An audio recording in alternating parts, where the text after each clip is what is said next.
Lors d'une conférence, un étudiant demande à un Rockefeller: Monsieur, quelle est la meilleure stratégie pour devenir milliardaire? Mon garçon, faire fortune, c'est simple. J'ai acheté une pomme. Je l'ai revendue pour en acheter 2, puis pareil pour 20, puis pareil pour 200.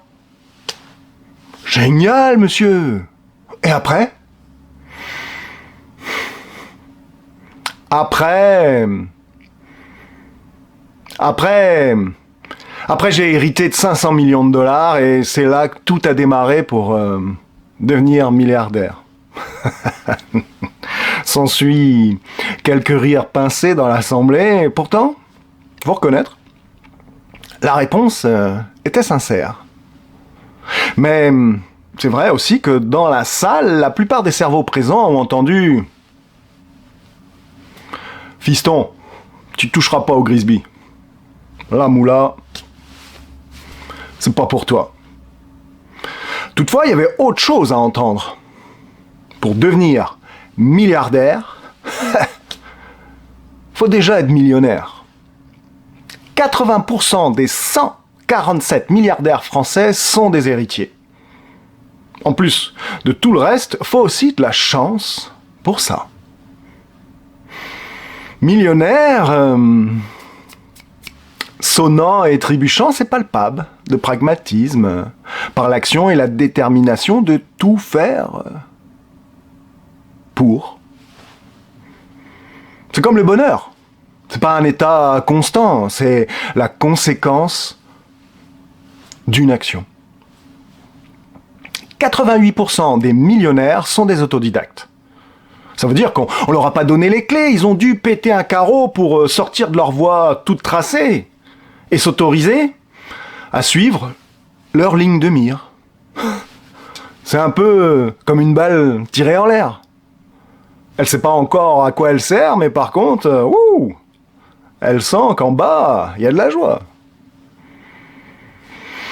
Alors à force de constante et à faire objectivement de son mieux, le rêve devient un objectif, puis un fait, puis une célébration.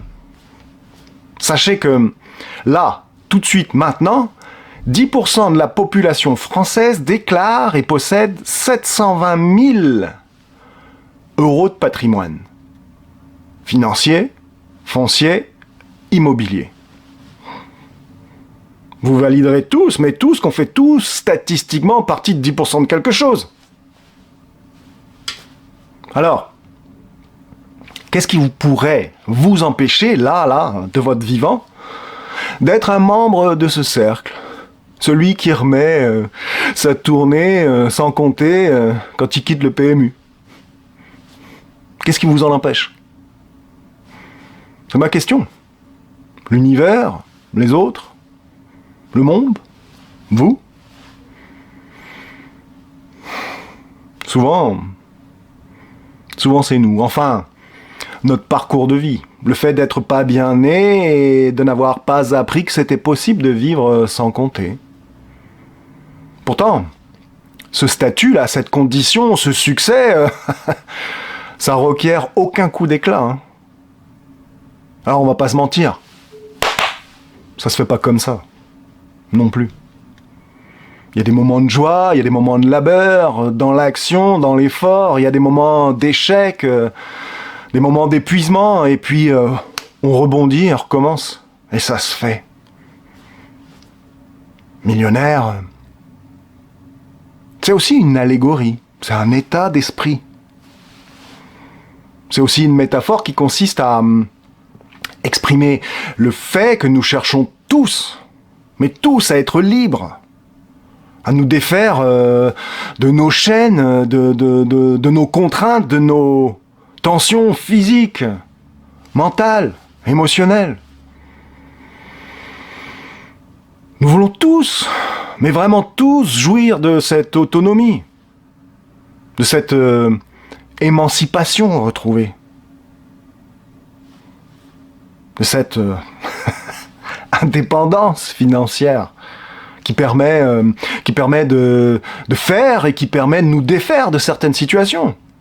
Parce que c'est vrai, il est vrai, que dans ce système de vie expansif, l'argent permet aussi d'entreprendre à grande échelle, de prendre le temps de créer, de diffuser son art, de briser le quotidien, de s'extraire de son territoire pour être quelqu'un d'autre le temps d'un week-end, et parfois l'inverse aussi, de se retrouver lors d'un séjour ou d'un temps indéterminé.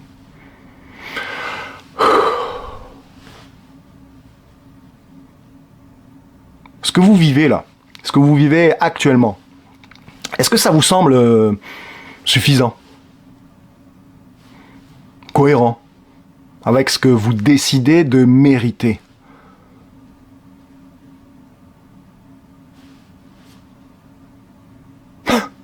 Je vous parle pas de votre capacité à changer de smartphone quand il tombe par terre. Et non plus de philosopher sur une ode à la joie bienveillante, insipide, déconnectée de la dureté de nos vies. Et encore moins d'apprendre en séminaire une technique de cri primal à 4000 balles. Parce que tout ça c'est complètement galvaudé.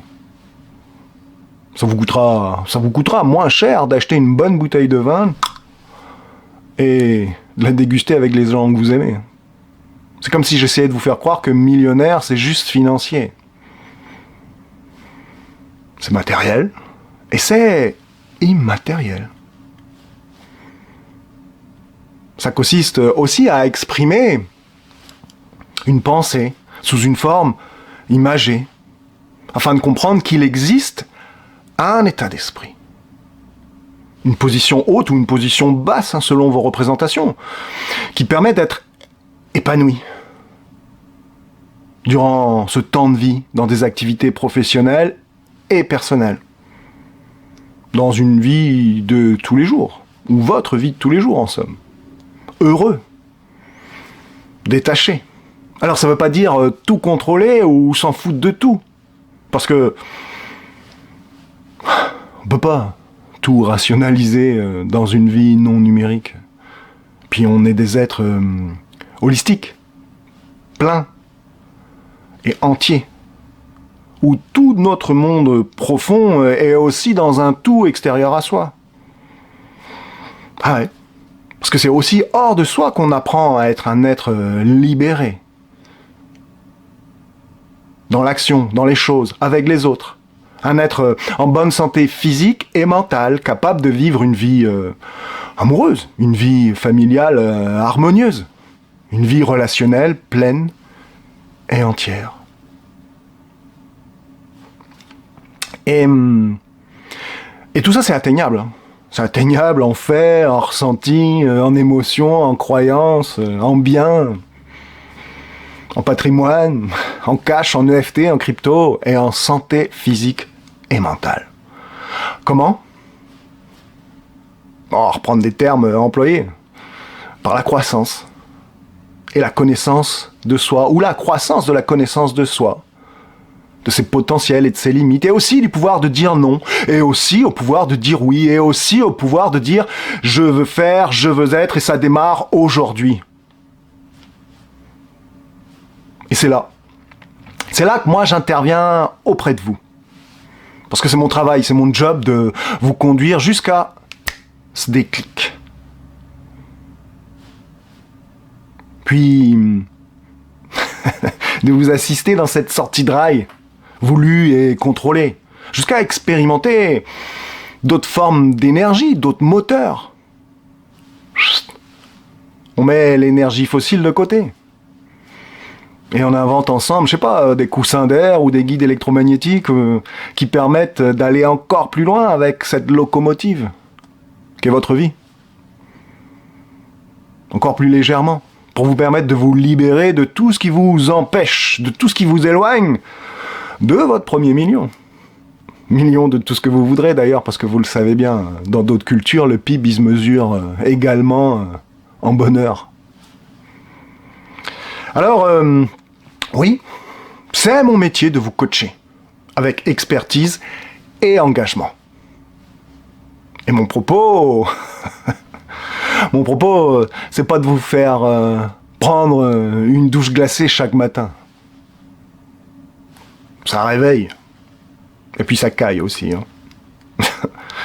Mais de là à faire croire au miracle en généralisant cette routine, c'est faire preuve d'un certain relativisme, à mon sens. Alors mon propos et mon rôle, il est tout autre. Mon rôle, c'est de vous faire investir sur ce que vous pouvez devenir et posséder. Tout simplement parce que vous le voulez vraiment. Même si vous avez tendance à reporter ce vaste projet. Alors c'est pour ça que je vous propose un programme impactant. Une transformation globale de vos différents états d'esprit. C'est pas une chirurgie, hein. Y a rien à enlever. Hein. L'idée, c'est d'apprendre. Apprendre de chacune de vos parties. Parce qu'on n'est jamais qu'une seule personne. Il y a une partie qui tire dans un sens, l'autre partie qui tire dans l'autre sens, et nous on est au milieu, complètement tiraillés. Et puis, il y a aussi cette partie-là qui veille sur vous. Depuis une certaine période, ou depuis la nuit des temps, dans telle ou telle situation. Et d'ailleurs, c'est peut-être celle qui vous protège le plus, qui vous empêche le plus aussi. Alors dans ce programme, dans votre programme, en toute sécurité, vous allez vous sculpter, vous allez vous forger un état d'esprit. L'état d'esprit, je ne sais pas si c'est on-off ou gradateur, on le verra ensemble, qui vous servira dans toutes les situations, dans tous les milieux. Celui qui sera la synthèse de ce que vous souhaitez vraiment être et avoir. Parce que c'est aussi mon travail. Ouais. De te préparer à ce succès. À l'orchestration harmonieuse de tes émotions. Et tes comportements dans le succès. Avant, pendant et après cette réussite. Alors, c'est très personnel, mais pour ma part, moi je suis convaincu que c'est les émotions qui dirigent le monde. Que sous tout jugement, j'y ai un affect. Alors autant que ceux qui le détiennent, ce pouvoir d'investir sur eux-mêmes, sachent réguler leurs émotions. Pour en faire de belles choses. Pour être en paix avec soi et de fait en paix avec les autres.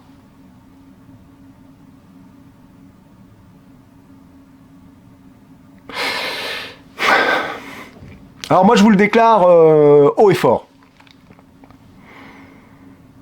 Je doute, donc je suis. Ça me rassure de savoir douter, c'est un peu comme le tract avant de monter sur scène. Ça rend vivant et ça rend humble aussi. Et ça rend connecté aux autres. Alors oui, je peux et je sais douter. Mais pas là-dessus.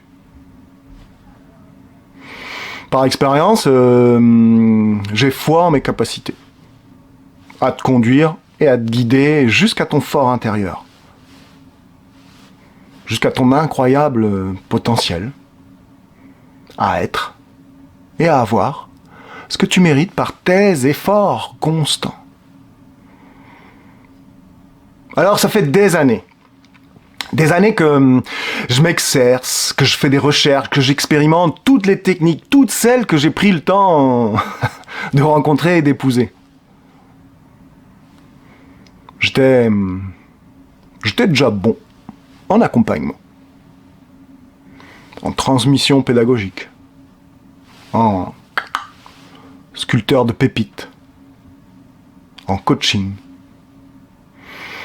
Celui qui facilite, qui rend autonome. Très bon. Très bon comme thérapeute. Et puis, il y a un jour, il y a 8 ans, un de mes enfants est né en faisant un AVC. S'ensuit, ou en résulte, une hémiplégie droite et une épilepsie pharmacorésistante. Ça a été le dernier. Et rapidement, c'est devenu le premier jour du reste de ma vie. J'ai rangé les guitares, rangé les boîtes à rythme, pour que mes nuits ne servent plus qu'à une seule chose. J'ai bossé. Bossé plus que quiconque, plus que celui que j'étais avant. J'ai étudié, j'ai expérimenté, j'ai pratiqué. On a parcouru des kilomètres et généré du CO2 autant qu'une usine qui tourne à ciel ouvert. Pour comprendre, pour vérifier des pistes d'espoir, pour valider ou invalider certaines théories sur la plasticité cérébrale, sur la capacité à évoluer, à se construire, à reconstruire, à réparer, en partant de l'existant, même tout petit. Physiquement, mentalement, psychiquement, psychologiquement, on a tout fait. Et jamais vraiment tout, hein, mais on a vraiment fait beaucoup du tout. Scientifique, dans plusieurs pays, traditionnel, holistique, chamanique, ésotérique, et beaucoup de philosophique. Parce qu'il faut tenir, il faut savoir. L'étude de textes anciens sur certains savoirs ou croyances, sur les forces, sur les fréquences, la lumière, les énergies vitales. Alors il y a un point de convergence entre toutes ces techniques, toutes ces démarches et toutes ces croyances. Ce qui amène au succès escompté, c'est de jamais renoncer.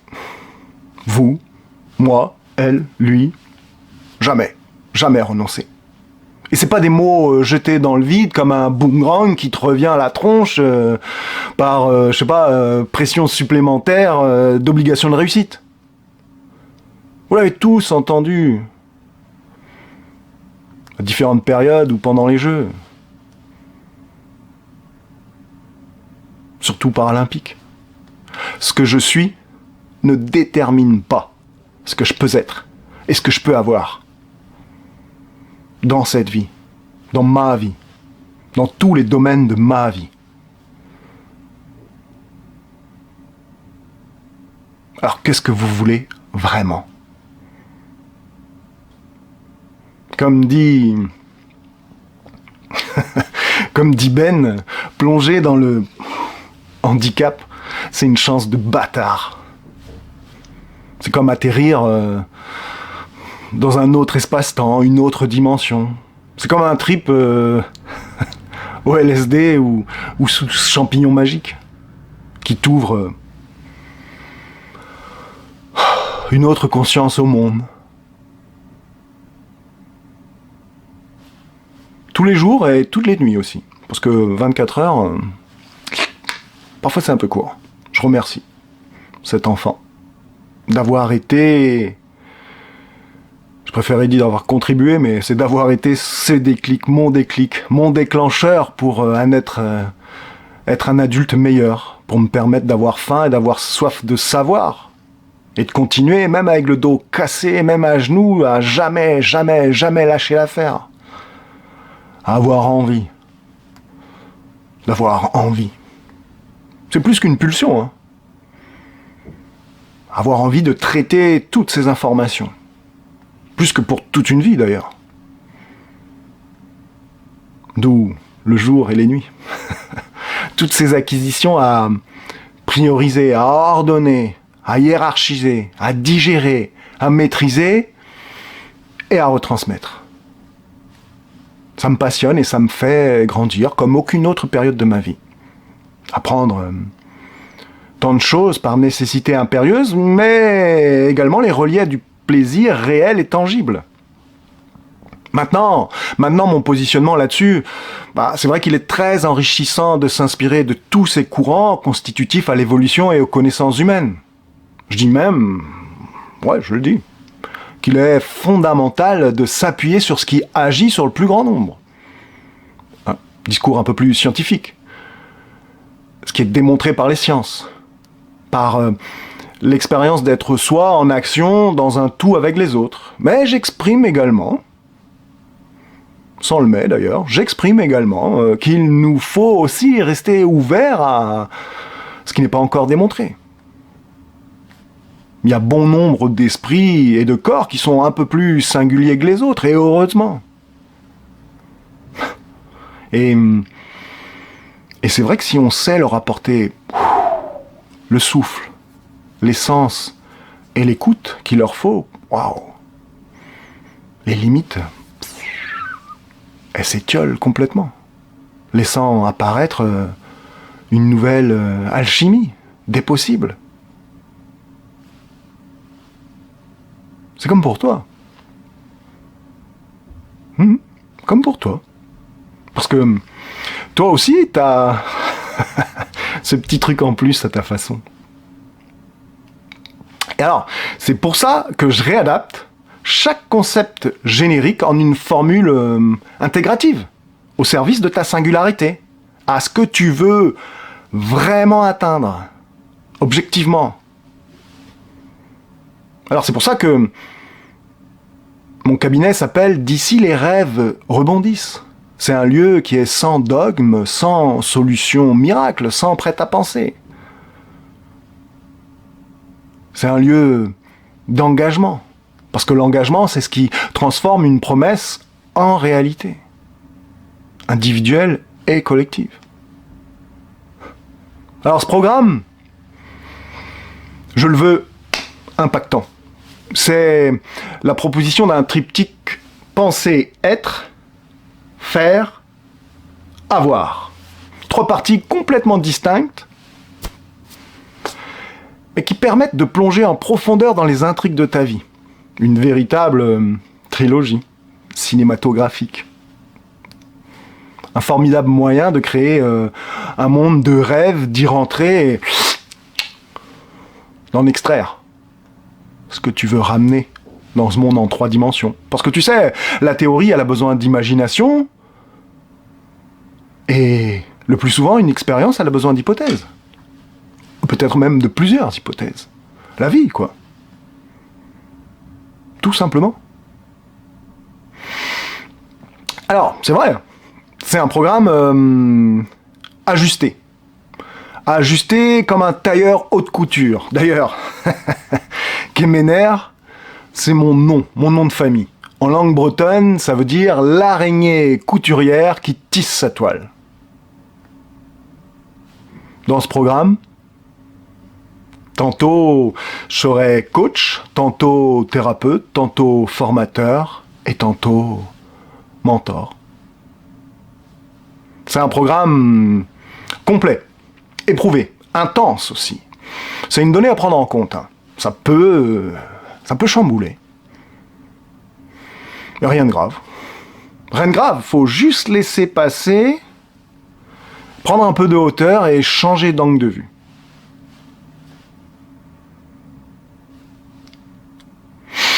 Le plus souvent, en pédagogie, c'est comme dans le bâtiment. Faut déconstruire avant de reconstruire. Et c'est vrai que pour ça, faut étayer. Faut des éléments de sécurité. Donc c'est un programme qui est progressif, dans lequel on étaye avant de déconstruire et où on étaye avant de reconstruire.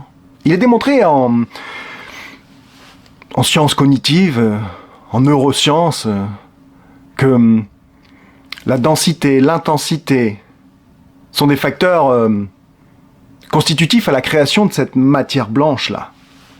Vous savez, cette matière blanche qui relie les différentes régions cérébrales et qui participe à l'intelligence, au mouvement.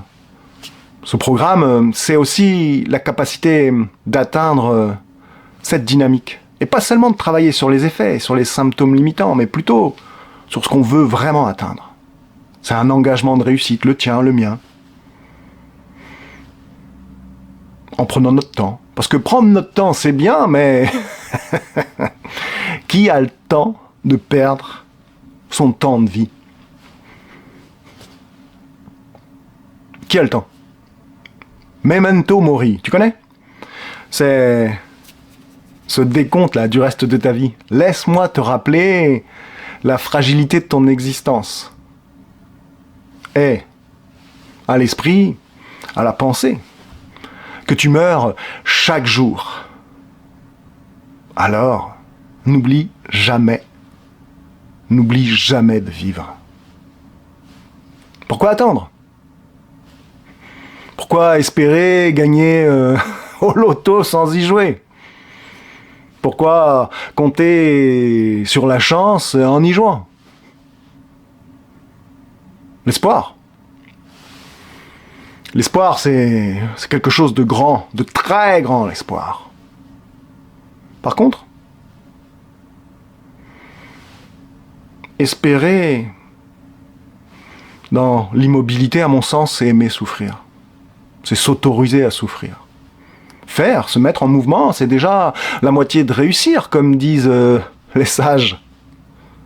Alors, s'offrir à soi-même ce programme, c'est évoluer, c'est réussir, c'est faire en sorte que tes rêves deviennent objectifs.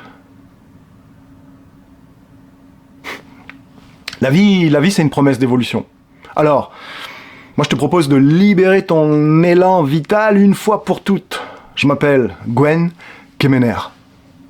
Et après 8 ans d'attention circonscrite sur les miens et d'une concentration sur un travail discret et confidentiel auprès de quelques privilégiés. Par cette vidéo-là, je signe mon retour sur le territoire commun public francophone. Alors tu peux toquer à ma porte numérique, hein. Pianote mon nom là sur ton moteur de recherche. J'ai une vie. J'ai une vie et je vis en famille à Carhaix. Carhaix, Plouguer. C'est une ville de Bretagne, en France. Et grâce au numérique, la porte de mon cabinet d'ici les rêves rebondissent est accessible au plus grand nombre. Alors à bientôt. On reste sérieux dans nos affaires et l'essentiel, c'est de rester à la hauteur.